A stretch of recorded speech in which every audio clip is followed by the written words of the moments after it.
Hi, Pastor Nathan with your hashtag Better Together devotion for today. And this week, I want to talk about something that we don't talk about. We most of the time we strive to avoid it, as a matter of fact. But when it happens, we have some of the most convoluted and just non-systematic approaches to thinking and theologizing about it, and that's death.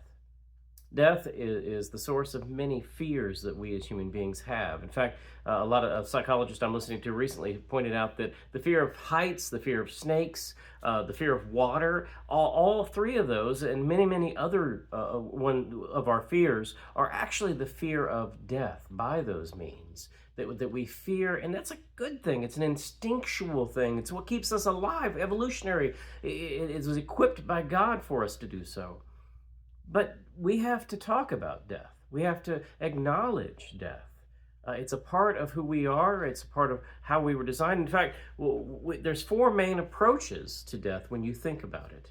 One is the approach that we as Christians have, is we approach death with a sense of hope.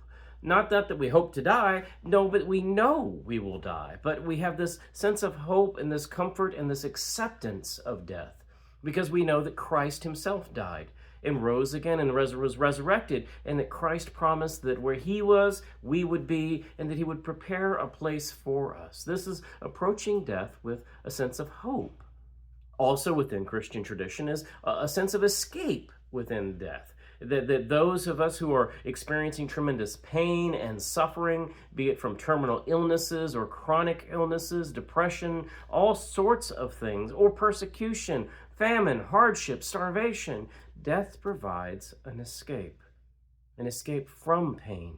In fact, it's one of the phrases I use most often within my funeral eulogies, as I will close it by saying, the good news here is that so-and-so is in no more pain. Revelations promises that every tear will be wiped away by God himself, that we will be in no more hurt, no more pain, no more hardship.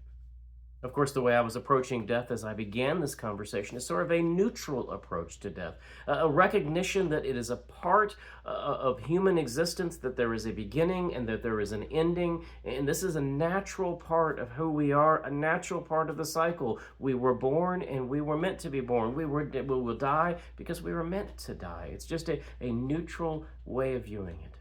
But that last approach is the one that I'm fearful of for most of us. And that is that we so often avoid talking about our own death, our own mortality. And then when death occurs, it hits us so dramatic. In fact, a lot of times a death will bring up other deaths. It will bring up past unresolved grief or unexperienced grief, is a good phrase for it, in which we have not allowed ourselves to accept our own mortality. We've not allowed ourselves to accept that Christ died. Too many times we rush from Palm Sunday, waving the palms, to Easter to celebrate he is risen, because we don't want to talk about death. Well, this week, we will be talking about funeral theology. What is it that we say at funerals? What is it that we talk about at funerals? And what is a biblical Christian approach, speaking as a Christian, to death? I hope you'll join me during this week's journey. Amen.